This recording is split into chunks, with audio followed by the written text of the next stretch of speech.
जय हिंद दोस्तों। प्रयाग बोध चैनल में आप सभी का स्वागत है।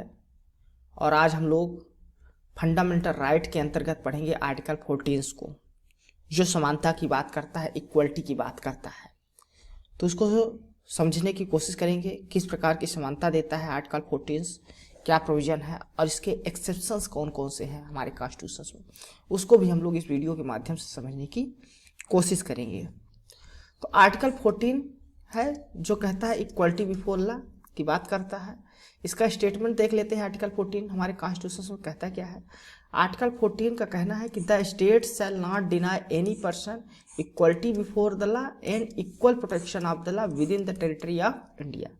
यानी जो आर्टिकल 14 है वह कह रहा है स्टेट की डिफिनीशन हमने पिछले जो वीडियो में है आर्टिकल्स 12 के बारे में है, उसमें हमने बताया था कि स्टेट्स के अंतर्गत क्या क्या कंसीडर किए जाएंगे।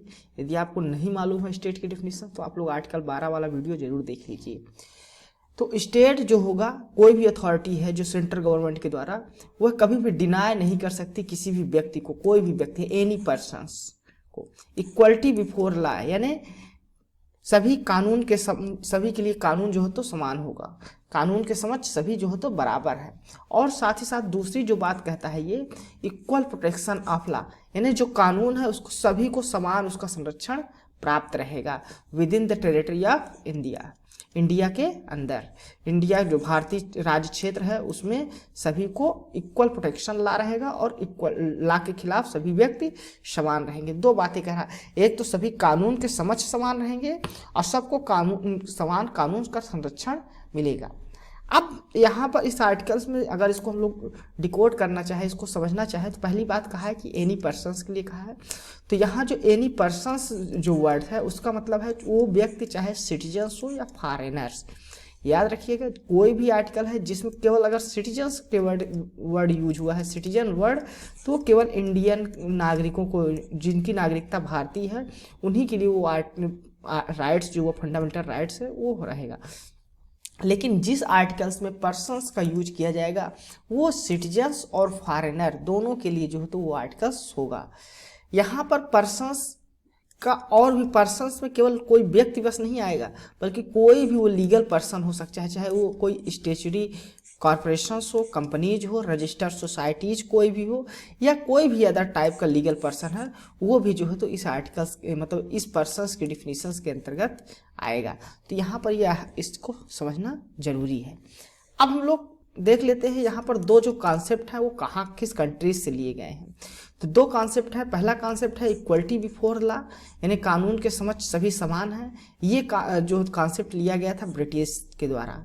और दूसरा जो इक्वल प्रोटेक्शन ऑफ लॉ, सभी को कानून का समान संरक्षण प्राप्त होगा, वो लिया गया है अमेरिकन कॉन्स्टिट्यूशन से। तो दोनों कहीं किसी भी एग्जाम में ऑब्जेक्टिव के रूप में पूछा जाता है इक्वलिटी बिफोर लॉ किस कंट्री से लिया गया है, तो आप लोग बता देंगे ब्रिटिश कॉन्स्टिट्यूशन से लिया गया है।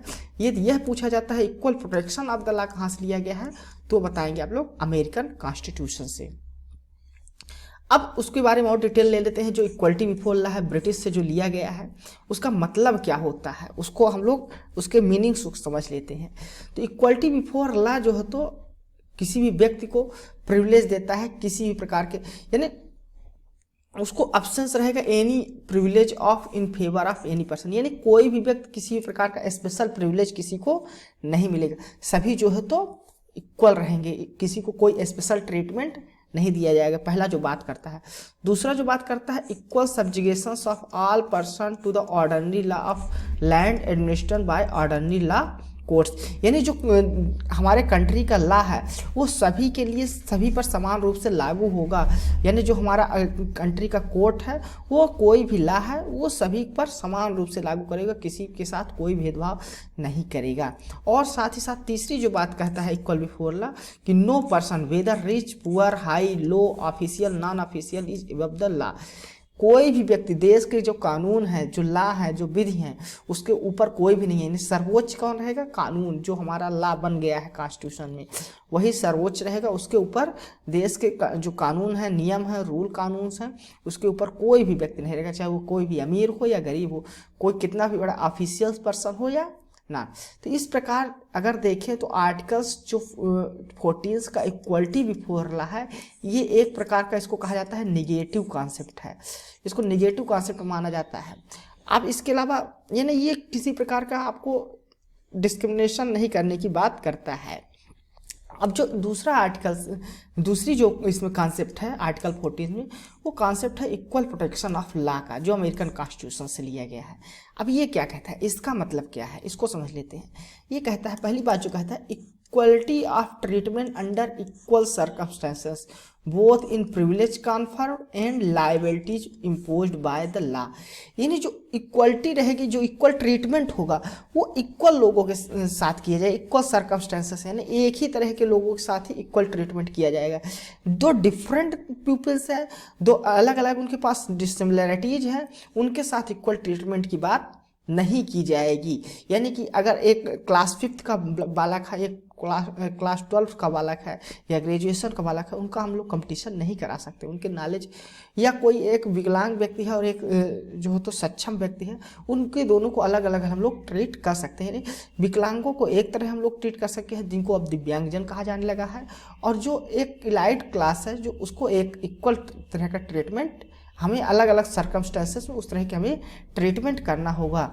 दूसरी जो बात कहा जाता है इसमें, similar applications of the same law to all person are similarity situations. यानी जो एक तरह का लॉ है, कानून है, वो एक ही तरह के लोगों के साथ जो सिमिलर सिचुएशंस में है, उन्हीं के लिए वो एप्लीकेशन, वो लॉ का एप्लीकेबल होगा, ये बात करता है। तीसरा जो बात करता है, वो like should be treated alike without any discriminations. हाँ, जो एक जैसा है उनको साथ एक ही तरह का व्यवहार किया जाएगा, लेकिन जो अलग अलग है, जिसमें अगर डिफरेंस है कुछ, तो वो जो डिफरेंस वाले हैं उनको एक साथ, जो अगर कोई भी है जो दिव्यांगजन है, उन सभी दिव्यांगजनों को एक तरह का ट्रीटमेंट किया जाएगा, ये बात किया जाता है। यानी जो एक तरह के हैं व्यक्ति, उसको एक ही उसी तरह का व्यवहार उनसे किया जाएगा। इस प्रकार इसको हम लोग कह सकते हैं, ये पॉजिटिव कॉन्सेप्ट इसको माना जाता है। तो जो इक्वल प्रोटेक्शन ऑफ लॉ है, वो अमेरिकन कॉन्स्टिट्यूशन से लिया गया है, उसको पॉजिटिव कॉन्सेप्ट माना जाता है। और जो इक्वल बिफोर द लॉ है, वो एक निगेटिव कॉन्सेप्ट माना जाता है, जो ब्रिटिश से लिया गया है। सुप्रीम कोर्ट ने कहा है कि equal and unequal are treated differently. जहां ऐसा कोई भी स्थान जहां इक्वल्स को इक्वल्स ट्रीट किया जा रहा है, अनइक्वल्स को अनइक्वल ट्रीट किया जा रहा है, वहां पर आर्टिकल 14 नहीं अप्लाई होगा। While Articles 14 prohibited class legislation, it permit reasonable classifications of person, object and transaction by law. हाँ, यहाँ पर देखिए कह रहा है, सुप्रीम कोर्ट ने भी कहा है कि यदि किसी के साथ रीजनेबल क्लासिफिकेशन किया जा रहा है, यानी किसी के साथ अलग अलग क्लास में डिवाइड करके उस प्रकार का उस पर्सन्स के साथ, उस ऑब्जेक्ट के साथ, किसी भी प्रकार का उस मैटर्स के साथ अगर हमें किसी प्रकार का रीजनेबल क्लासिफिकेशन करते हैं, तो वो परमिट करता है आर्टिकल 14 इस प्रकार इसके रोक नहीं लगाता, ये कहना है। तो इसीलिए कहा गया है कि जो क्लासिफिकेशन होना चाहिए वो आर्बिट्री नहीं होना चाहिए, आर्टिफिशियल या इन्वेसिव नहीं होना चाहिए, बल्कि it is based on the किसने होना चाहिए, इंटेलिजिबल डिफरेंशियल या और सब्सटेंशियल डिस्टिंक्शंस पर होना चाहिए। यानी जो डिफरेंस करें वो एक उसका कोई रीजन होना चाहिए डिफरेंशिएशन का। ऐसे ही हम लोग आर्बिट्री जो है तो कोई भी हम लोग क्लासिफिकेशन नहीं कर सकते, उसका एक सब्सटेंशियल डिस्टिंक्शंस भी होना चाहिए, तभी हम लोग किसी को अलग अलग ट्रीट कर सकते हैं। ये आर्टिकल 14 का कहना है। आर्टिकल 14 जहाँ निकल के आता है, वो निकल के आता है रूल ऑफ लॉ से। रूल ऑफ लॉ जिसको प्रपोज किया था, उसके प्रोपाउंडर हैं एवी डाइसी, जो ब्रिटिश जूरिस्ट हैं। उन्होंने 3 चीज़ें बात कही थी। पहली बात कही थी एब्सेंस ऑफ आर्बिट्री पावर, दूसरा बात कही थी इक्वलिटी बिफोर लॉ, तीसरी बात कही थी उन्होंने primacy of the right of individuals. तो ये तीनों को समझ लेते हैं। एब्सेंस ऑफ आर्बिट्री पावर का मतलब होता है कोई भी आदमी जो है उसको पनिश नहीं किया जा सकता जब तक कि वह कोई लॉ, जो कानून है, उसको ब्रीच नहीं करता, उसको नहीं तोड़ता। वहीं पर इक्वलिटी बिफोर लॉ मतलब होता है कि हर व्यक्ति जो है तो इक्वल रहेगा, कानून के समक्ष समान रहेगा, चाहे वो पुअर हो या रिच हो, या वो हाई ऑफिशियल्स हो लो ऑफिशियल्स हो, किसी प्रकार का हो, वो उसको जो है तो सभी कानून के विधि के समक्ष समान है। तीसरा जो बात करता है primacy of rights of individuals, यानी जो इंडिविजुअल्स का राइट है वही वो सबसे सर्वोच्च है, और इंडिविजुअल्स के राइट ने ही कॉन्स्टिट्यूशन को बनाया है इनका है। जबकि हमारे जो इंडिया में है ये अप्लाई नहीं होता है इनका रूल ऑफ लॉ का, ये फर्स्ट और सेकंड जो दो एब्सेंस ऑफ आर्बिट्री पावर और इक्वलिटी बिफोर लॉ, ये दोनों हमारे इंडियन कॉन्स्टिट्यूशन में मान्य होते हैं। इनका जो तीसरा है कि सभी जो राइट्स हैं वो ही इंडिविजुअल्स के राइट्स हैं उसी के द्वारा कानून बना है, तो नहीं, बल्कि हमारे इंडिया के परिप्रेक्ष्य में देखा जाए तो इंडियन कॉन्स्टिट्यूशन ने सबको राइट्स दिया है, तो ये थोड़ा डिफरेंस है बस। तो साथ ही साथ सुप्रीम कोर्ट का भी इसमें क्या कहना है कि जो रूल ऑफ लॉ है वो हमारे आर्टिकल्स 40 का जो है तो बेसिक फीचर्स है रूल ऑफ लॉ, और इसलिए जो है तो इसको ना तो डिस्ट्रॉय किया जा सकता, मतलब इसको अमेंडमेंट के द्वारा कभी भी डिस्ट्रॉय नहीं किया जा सकता। तो आर्टिकल 14 को हमारे कॉन्स्टिट्यूशन का बेसिक फीचर माना गया है, इक्वलिटी बिफोर लॉ को, तो याद रखिएगा।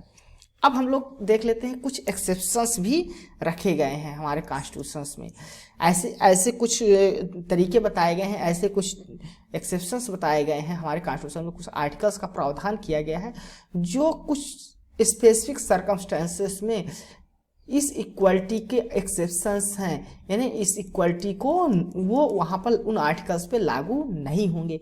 वो उनको देख लेते हैं वो कौन कौन से। पहला जो है क्या है, पहला है president of India and governor of state enjoy the following immunities, यानी प्रेसिडेंट और गवर्नर जो हैं इंडिया के उनको निम्न प्रकार की इम्यूनिटीज मिली हुई हैं। कौन कौन से इम्यूनिटीज मिली हुई हैं? आर्टिकल 361 के अंतर्गत इनको प्रेसिडेंट और गवर्नर को मिली है। पहला मिला है कि वो जो प्रेसिडेंट और गवर्नर होंगे वो एंसरेबल नहीं होंगे, नॉट एंसरेबल होंगे किसी भी कोर्ट के समक्ष। जो भी वो उनकी जो पावर या ड्यूटी जो परफॉर्म्स कर रहे हैं, एक्सरसाइज कर रहे हैं, उसके लिए वो कभी भी एंसरेबल नहीं, उनको जवाबदेही उनकी नहीं होगी। दूसरा जो उनको इम्यूनिटीज मिली है वो मिली है no criminal proceeding shall be institute or continued against the president और governor in any court during his मतलब उनके जो ऑफिस टर्म ऑफ ऑफिस है उस दौरान उन पर कोई क्रिमिनल प्रोसीडिंग नहीं चलाई जा सकती, ना ही उसको जारी रखा जा सकता। तीसरा जो इम्यूनिटीज मिली है कि no process of the arrest or imprisonment, president और गवर्नर को किसी भी प्रकार का अरेस्ट या इम्प्रिजनमेंट नहीं किया जा सकता जब तक वो पावर में है, जब तक वो अपने ऑफिस में है। उनके टर्म और ऑफिस के दौरान ना तो अरेस्ट किया जा सकता, ना ही इनको इम्प्रिजनमेंट दिया जा सकता। और चौथा जो है वो कहता है कि नो सिविल प्रोसीडिंग, यानी उनके जो प्रेसिडेंट और गवर्नर है उनके खिलाफ कोई भी प्रकार की सिविल प्रोसीडिंग नहीं चलाई जा सकती जो भी वो कार्य करते हैं। अब हम लोग दूसरा एक्सेप्शंस देखते हैं। दूसरा एक्सेप्शंस क्या कहता है कि दूसरा एक्सेप्शंस के अनुसार no person shall be liable to any civil or criminal proceeding in any court in respect of publications in newspaper or substantially true reportings of any proceeding of either house of parliament of either house of legislature of the states, यानी कोई भी person, कोई भी व्यक्ति जो है वह liable नहीं होगा, चाहे वो सिविल हो या क्रिमिनल प्रोसीडिंग, कोई भी जो पब्लिकेशन कर रहा है वो, यदि वो किसी इस रिपोर्ट्स के आधार पर कि वो हाउस ऑफ पार्लियामेंट या हाउस लेजिस्लेटिव की प्रोसीडिंग से संबंधित है, तो वो जो है तो व्यक्ति उसको जो है तो चाहे वो पब्लिकेशन के लिए हो न्यूज़पेपर में या रेडियो में वो हो या टेलीविज़न में वो खबर चल रही है, तो इसके लिए कोई भी पर्सन लायबल नहीं होगा यदि वह जो है तो हाउस ऑफ पार्लियामेंट्स या house of legislative of states की प्रोसीडिंग से संबंधित उसको जो रिपोर्ट मिली है उसको यह पब्लिश करता है या दिखाता है रेडियो या टेलीविजन में। ये आर्टिकल 361 के तहत उस पर्सन को जो है तो इम्यूनिटीज मिली हुई हैं इक्वलिटी पे। तीसरा एक्सेप्शन क्या है? तीसरा एक्सेप्शन कहता है no member of parliament shall be liable to any proceeding in any court in respect of anything said in or any vote given by him in parliament or any committee thereof. कोई भी व्यक्ति है जो parliament में कुछ भी कहता है किसी भी प्रोसीडिंग में या कोई वोट दे रहा है उस प्रोसीडिंग में, पार्लियामेंट हाउस में या कमेटी में, तो वह उसके लिए लायबल नहीं होगा। उसके ऊपर उसके किसी भी कोर्ट में, any court of in respect of कोई भी बात वह कहता है या कोई वोट देता है तो उसके लिए वह जिम्मेदार नहीं होगा, जब यह पार्लियामेंट में हो चाहे वो कमेटी में हो किसी। ठीक। चौथा जो एक्सेप्शन है वो कहता है no member of legislature of the state shall be liable to proceed of any court in respect of anything said or vote given by him in the legislature or committee thereof. यदि कोई state legislature में भी कोई member है, state legislature का व्यक्ति है, वह कोई भी पार्लियामेंट में कुछ स्टेट की लेजिस्लेचर में कोई भी कुछ भी कहता है या वोट देता है किसी भी कमेटी में या लेजिस्लेचर में, तो वह उसके लिए जिम्मेदार नहीं होगा। इसको इम्यूनिटी मिली है उस मेंबर को आर्टिकल 194 के तहत। पांचवा जो एक्सेप्शंस है वो क्या है, वो कहता है कि आर्टिकल 30C में जो कहा गया है, एक्सेप्शंस बताए गए हैं आर्टिकल 14 के। आर्टिकल 31C जो है तो वो आर्टिकल 14 के एक्सेप्शन बताता है। वो प्रोवाइड करता है आर्टिकल 31C कि the law made by the state for implementing the directive principles of class B and class C of article 39, यानी आर्टिकल 39 के तहत जो डायरेक्टिव प्रिंसिपल्स है उनको इम्प्लीमेंट करने के बारे में बात करता है आर्टिकल 30C, जिसका क्लास B और क्लास C है। यदि वहाँ पर आर्टिकल 39 को इम्प्लीमेंट करना होगा तो वो आर्टिकल 14 का एक्सेप्शंस माना जाएगा, यानी वो वहाँ पर आर्टिकल 14 अप्लाई नहीं होगा। और इसको can not be challenge on the ground that they are violate the article 14। और ये अगर आर्टिकल 39 में जो DPSP है उसका क्लास B और C है, यदि उसको अप्लीकेबल इम्प्लीमेंट किया जाता है आर्टिकल 31C के तहत, तो उसको चैलेंज नहीं किया जा सकता किसी भी कोर्ट में कि वो आर्टिकल 14 का वायलेशन करता है। और सुप्रीम कोर्ट ने इसलिए स्टेटमेंट दिया है कि where article 31C comes in article 14 goes. जहां आर्टिकल 31 आता है वहां आर्टिकल 14 चला जाता है, यानी उस आर्टिकल 31C को जो है तो ज़्यादा प्रायोरिटी दी जाएगी आर्टिकल 14 के ऊपर। तो ये बात करते हैं। छठा एक्सेप्शंस क्या है? छठा एक्सेप्शंस है कोई भी फॉरेन सोवरनर है, रूलर है या एम्बेसडर है या वहाँ का डिप्लोमेट है, उसको इंजॉय करेगा इम्यूनिटी क्रिमिनल और प्रोसीडिंग लॉ से, यानी कोई भी कोर्ट्स में उसके ऊपर क्रिमिनल और प्रोसीडिंग्स नहीं चलाई जाएंगी इंडिया में। साथ ही साथ जो सातवां है एक्सेप्शंस वो है यूनाइटेड नेशंस एंड उसकी agency and it's agency enjoy the diplomatic immunity. तो यूनाइटेड नेशन और उसकी जो एजेंसीज हैं उनको भी डिप्लोमेटिक इम्यूनिटी जो है तो मिली हुई हैं। तो आर्टिकल 14 में कौन कौन से ऐसे एक्सेप्शंस मिले हुए हैं उसके बारे में यहाँ पर बात की गई है कि आर्टिकल 14 जो इक्वलिटी बिफोर लॉ है उसके कौन कौन से एक्सेप्शन हो सकते हैं। तो ये 7 एक्सेप्शंस हैं जो अभी हमने डिस्कस किया। तो धन्यवाद। यदि आपको हमारा यह वीडियो अच्छा लगा है तो आप हमारे इस वीडियो को लाइक जरूर कर दीजिएगा। साथ ही साथ कमेंट करके हमें बताइए कि हम क्या इसमें इम्प्रूव कर सकते हैं, या आपको कोई भी चीज़ें इंडियन पॉलिटिक्स से संबंधित चीज़ें जो समझना हो तो उसको आप लोग कमेंट करके पूछ सकते हैं। उसका हम वीडियो आपको जरूर प्रोवाइड कराने की कोशिश करेंगे। धन्यवाद।